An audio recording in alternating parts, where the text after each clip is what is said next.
Hi, everyone. This is Miss Dilkes from Bloomfield College's TRIO Student Support Services program, and we're going to do a little workshop on test-taking strategies. So let me present so that I can start. Here's a good timeline for any really important exams that you have, midterms, finals, or exams that are weighted very heavily for your class. You should start looking a few weeks before. You should think about the exam the night before. And here there are some study skills or some good tips for during the test. I put this in. This is a really great quote from Audrey Hepburn. Nothing is impossible. The word itself says, I'm possible. And I really like this because even if an exam feels incredibly overwhelming or insurmountable, nothing is impossible. And it's possible because you can make it happen.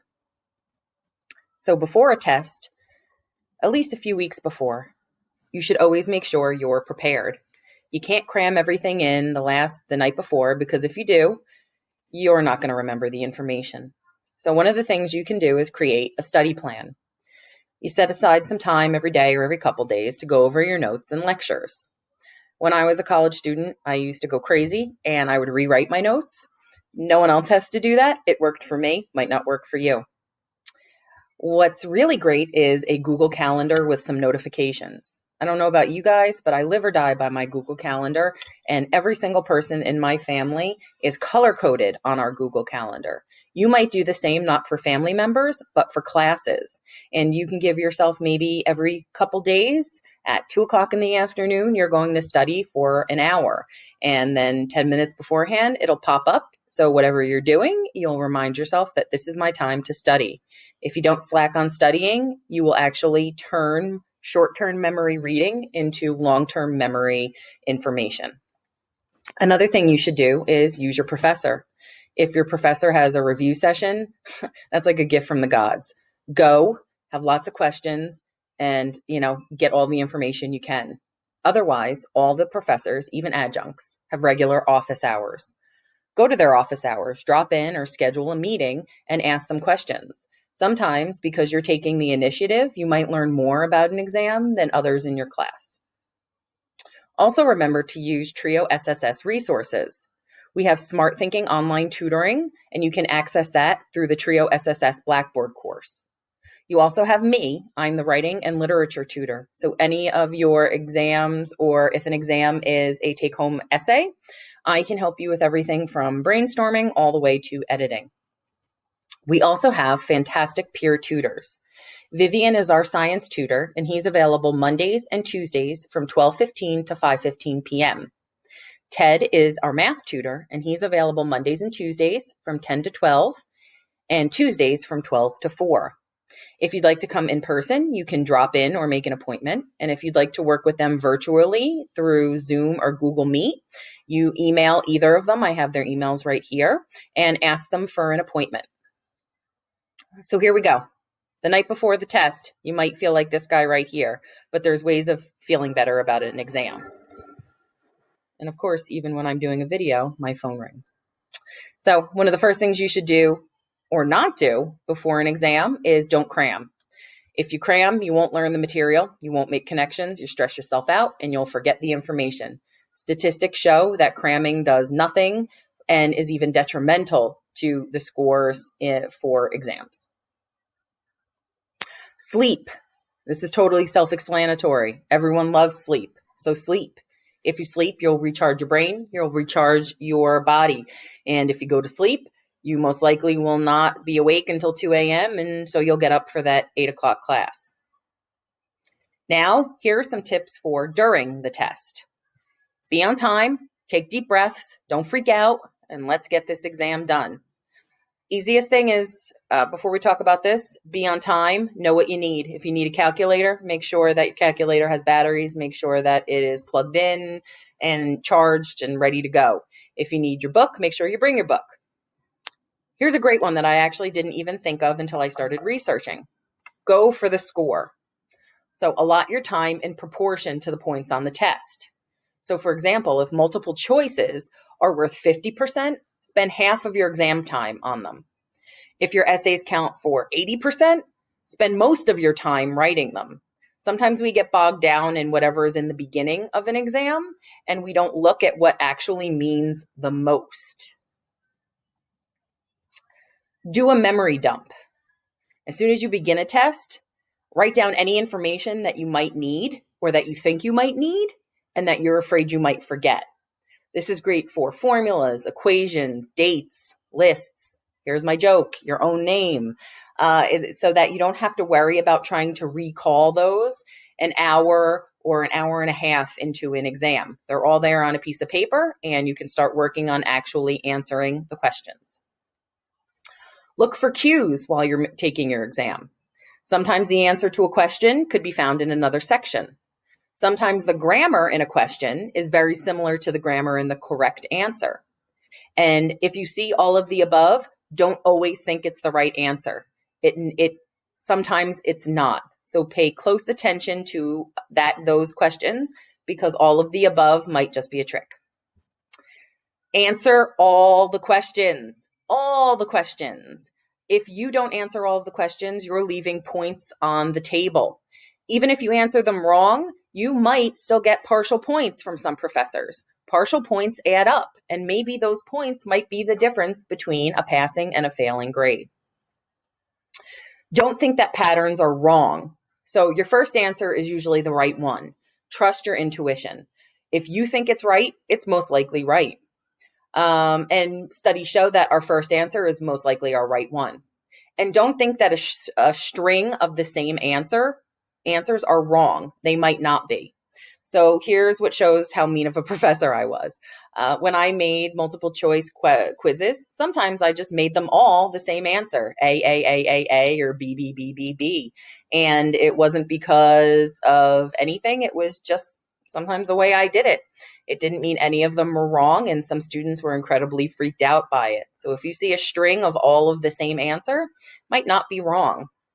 The next thing is a really funny GIF that I've seen. This is an old 80s movie, and these students are right at the end of an exam, and you can see the one guy is just answering C, because he wants to get as many points as possible if one of those C's are correct. This has made me laugh, and I put it in there. All right. If you have any questions, remember that the Office of Tutoring, Writing, and Academic Student Services is available for you, as is Trio SSS. So here is our email addresses: mine, Assistant Director Serge, and Office Manager Ms. Kelly. And you can get to any of us by either emailing us or calling that number, 973-748-9000, extension 1170. Someone is available in our office Monday through Friday from 8:30 in the morning until 4:30 in the afternoon. And our labs are also open those times, and sometimes even longer.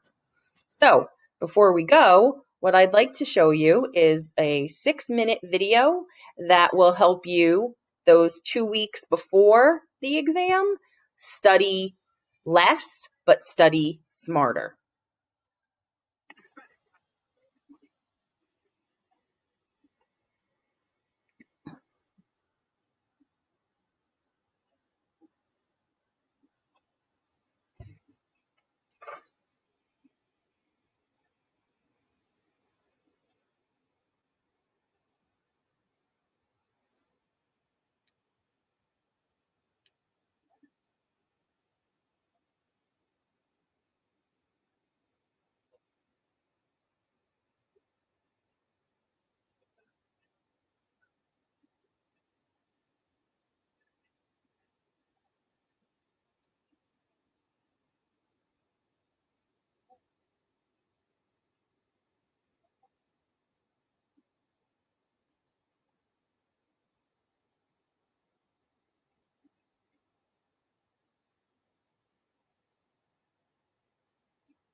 So that's the end of this. Any questions that you have, please let me know. And I hope that you were interested and I hope that you learned something.